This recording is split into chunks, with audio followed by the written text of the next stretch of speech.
नमस्कार मंडळी, मी अमित रासम माध्यम वायटी या आपल्या यूट्यूब चॅनलवरती आपल्या सर्वांचं सहर्ष स्वागत करतो. सर्वप्रथम सर्वांना मराठी नववर्षाच्या हार्दिक शुभेच्छा. म्हणजेच गुढीपाडव्याच्या सर्वांना मनपूर्वक हार्दिक शुभेच्छा. गावचा देखील गुढीपाडवा कशा पद्धतीने साजरा केला जातो हे तुम्हाला मी दाखवणार आहे.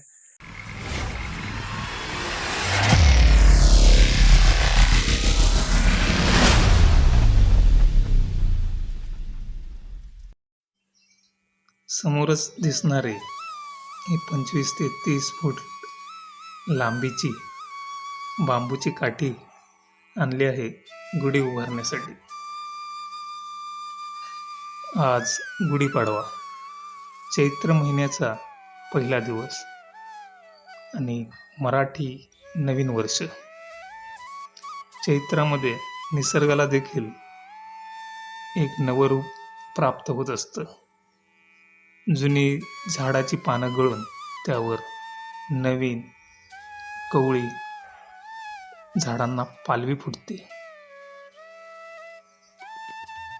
कोकणात कोणताही सण असो, अंगणामध्ये शेण सारवून त्यावर कना रांगोळी काढली जाते.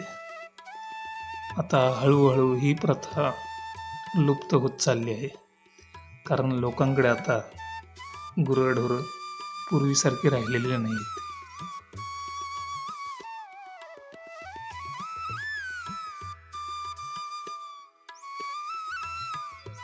बांबूची काठी स्वच्छ साफ करून त्यावर नवं कोरं वस्त्र परिधान करून त्यावर छोटासा एक तांब्याचा लोटा ठेवला जातो आणि त्यावरती आंब्याचा टाळ आणि फुलांची माळ व्यवस्थितरित्या बांधून गुढी उभारली जाते.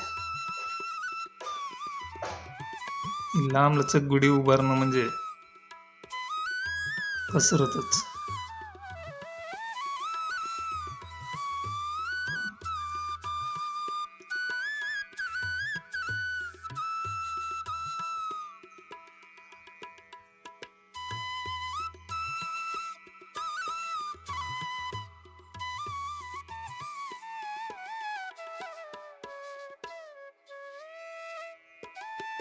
गुढी म्हणजे विजयाचं आणि मांगल्याचं प्रतीक. ह्या अशा गुढीची स्थापना करून झाल्यानंतर त्या गुढीचं रीतसर पूजन केलं जातं. हळद, कुंकू, तांदूळ आणि फुलं वाहिली जातात.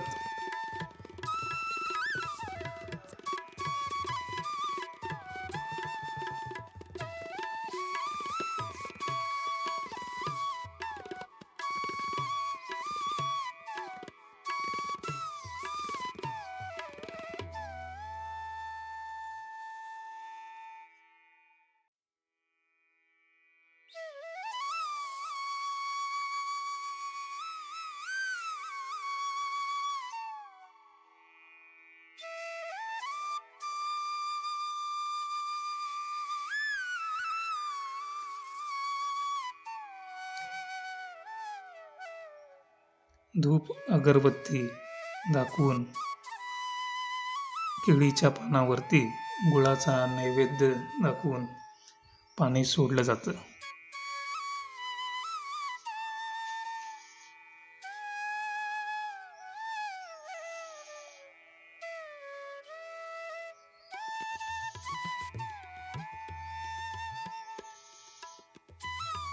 आणि एक श्रीफळ त्या गुढीसमोर वाढवून त्याचा प्रसाद सर्वांमध्ये वाटला जातो.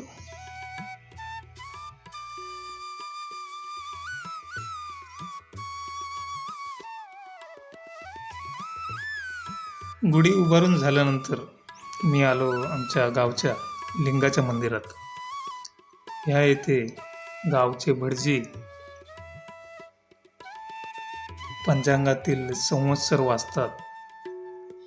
पीक पाऊस कसा होईल याबद्दल ते येथे सर्वांना सांगतात. श्री गणेशाय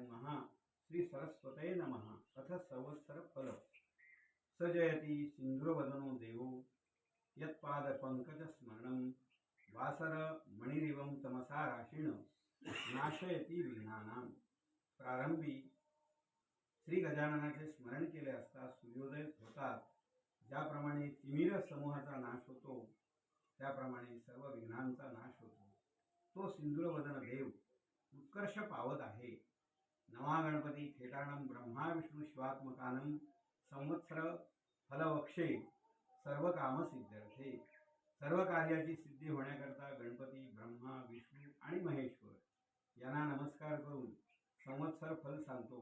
नूतन संवत्सर सुरू होते त्या दिवशी घरोघर ध्वज व तोरणे उभारावीत. मंगल स्नान अभ्यंग करून ब्राह्मण व देवांची गुरूंची पूजा करावी. स्त्रिया मुले यांना वस्त्रालंकाराने भूषित करून उत्साह करावा. ज्योतिषाचा सत्कार करून त्याचकडून वर्षफल श्रवण करावे. मंगलमूर्ती मेष लक्षात घ्या. आणि आता संवत्सर आहे क्रोध म्हणजे राग उत्पन्न होणं असं हे सांगतात संवत्सर. मागे सुद्धा तुम्हाला असंच मी सांगितलं होतं. कोरोना आला त्यावेळी संवत्सर वाचून दाखवलं होतं. व्याधीचं हे संवत्सर आहे. तेव्हा क्रोध हा जो आहे राग तो गिळायचा आणि म्हणजे सहन करायचा आणि जीवनात शांती मिळवून घ्यायची.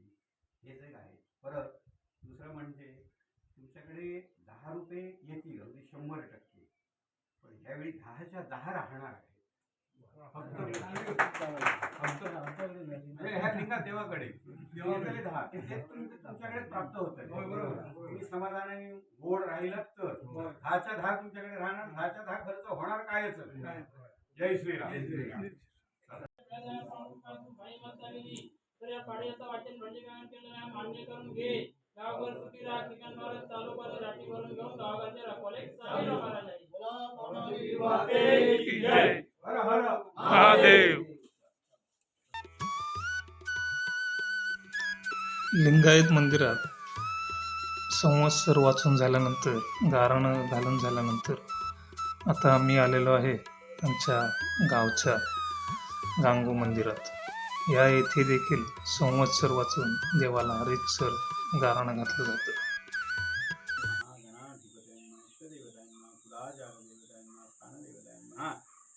हे गांगू देवता याचं रास आहे कुंभ. जय श्रीराम.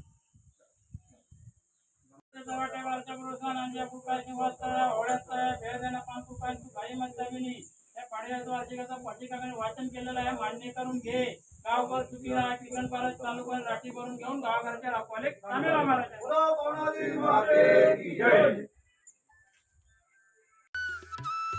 आता मी आलेलो आहे आमच्या गावच्या पावनादेवी मंदिरात.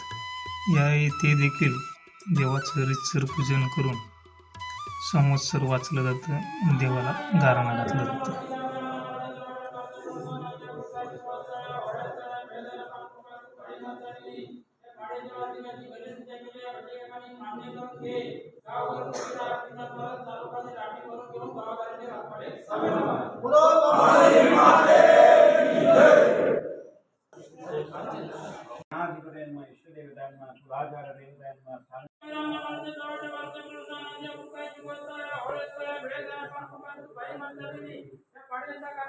वाचन केलं मान्य करून घे. गावभर सुखी राहा. ठिकाण भारत चालू कर राठी भरून घेऊन गावाचे राखवाले चांगले महाराज आहे.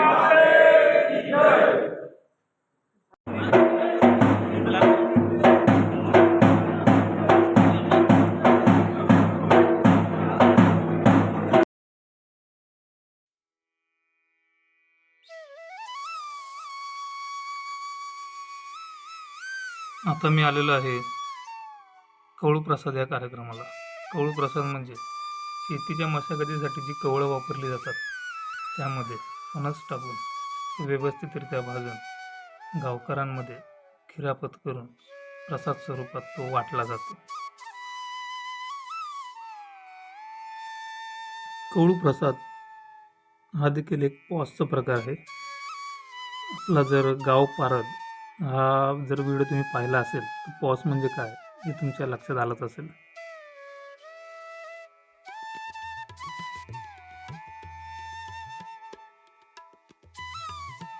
आजचा दिवस म्हणजे गुढीपाडवा, नवीन वर्षाचा शुभारंभ. म्हणून हा कौल प्रसाद करून शेतीच्या कामांना सुरुवात होते.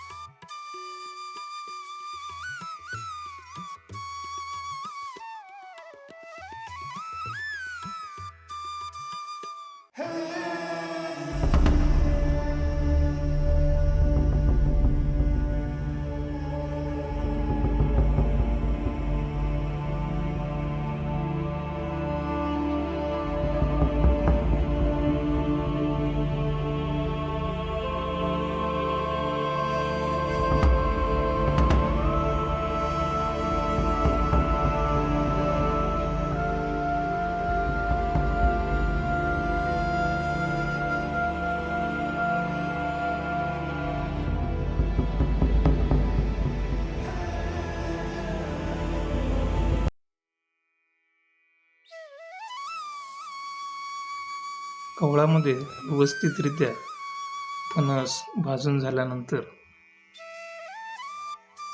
त्या फणसाचे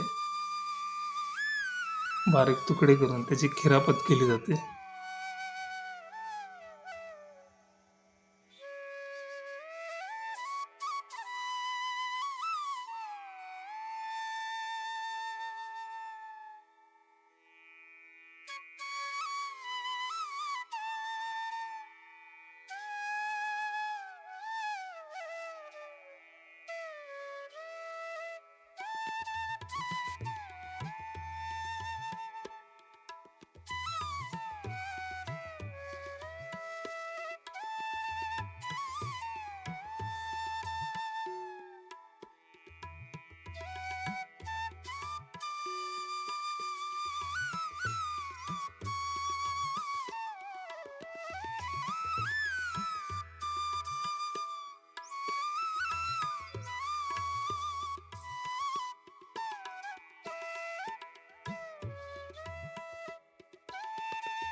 एक घोंगडी अंथरून त्यावरती चांदोळाची पानं रचली जातात.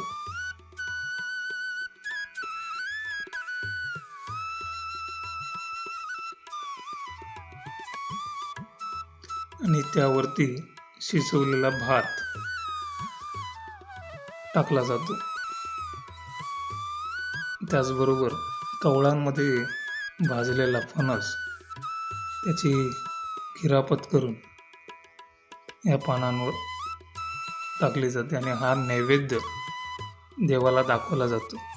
त्याचबरोबर देवाला गाराणं देखील केलं जातं.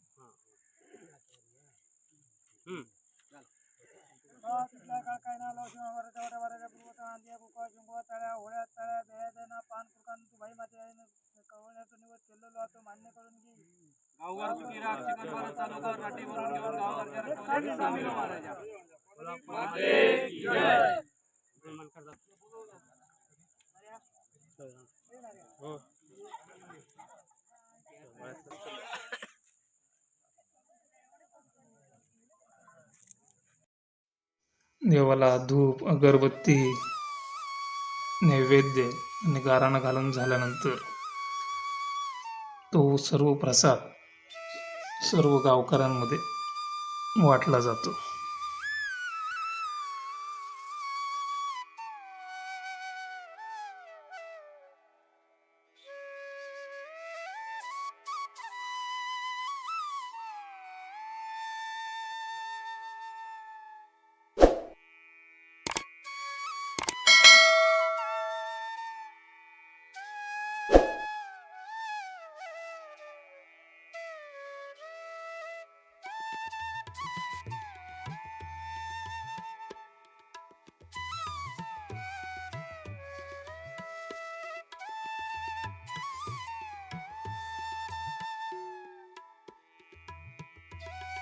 वय वर्ष सांगा तुमचा. वय वर्ष किती आता?